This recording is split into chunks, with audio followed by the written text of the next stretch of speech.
प्रियो, हम अपने जीवन में बहुत सी योजनाओं को बनाते तो हैं, परंतु क्या वह अपने समय में पूरी होती हैं?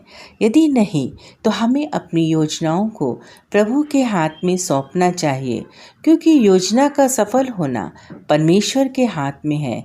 एक निश्चित समय है प्रियो, जब हमारी योजना सफल होती है। बाइबल में बहुत सी ऐसी घटनाएं हैं जो कि एक निश्चित समय में ही पूरी हुई, अपने ठहराए गए नियुक्त समय पर।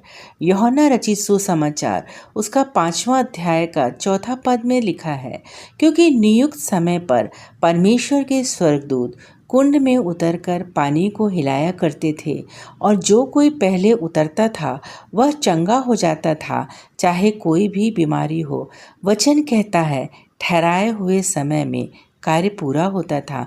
कार्य तो पूरा होता है, लेकिन एक निश्चित ठहराए हुए समय में। चंगाई मिलती तो है, पर एक निश्चित समय पर। हर एक कार्य पूरा होने का एक निश्चित समय है। वो हमारे हाथ में नहीं है, वो परमेश्वर के हाथ में है।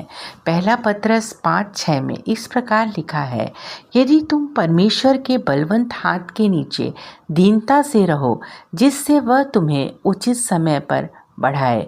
कई बार हम संसारिकता में आगे बढ़ने के लिए धीरज खो देते हैं, कुड़कुड़ाहट को अपने जीवन में लेके आते हैं। उसमें ही हमारा समय निकल जाता है, जब हमें उन्नति मिल सकती थी, जब हमारा रुका कार्य पूरा हो सकता था। उचित समय पर हम धीरज तभी रख पाएंगे जब हमारे जीवन में विश्वास योग्यता रहेगी। प्रभु के द्वारा ठहराया गया एक निश्चित समय को हम नहीं जान सकते, पर हम विश्वास कर सकते हैं कि हमारी प्रार्थना जरूर सुनी जाएगी। यदि हम दूसरा राजा उसके 5वें अध्याय में देखें, तो हम नामान कोढ़ी की कहानी को जानते हैं। एलीशा नबी ने नामान को यरदन में 7 बार डुबकी लगाने को बोला गया था। ठहराया गया समय था 7 बार की डुबकी।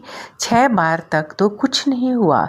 7वीं बार जब हम 14 पद में देखते हैं, तो ठहराए गए समय में, जो कि 7वीं बार था, जब उसमें डुबकी लगाई तो उसका कोढ़ चला गया और वह शुद्ध हो गया। प्रियो, हमें भी हारना नहीं है, निश्चित समय के लिए ठहरना है, प्रार्थना करते रहना है। हो सकता है अगली प्रार्थना हमारी चंगाई मिलने की हो सकता है नेक्स्ट प्रेयर हमारी बेरोजगारी दूर करने को की हो सकता है हमारे सुबह की प्रार्थना हमारे जीवन को बदल दे। विश्वास रखिए, हमारा परमेश्वर विश्वास योग्य परमेश्वर है और वह अपने वचन को पूरा करता है।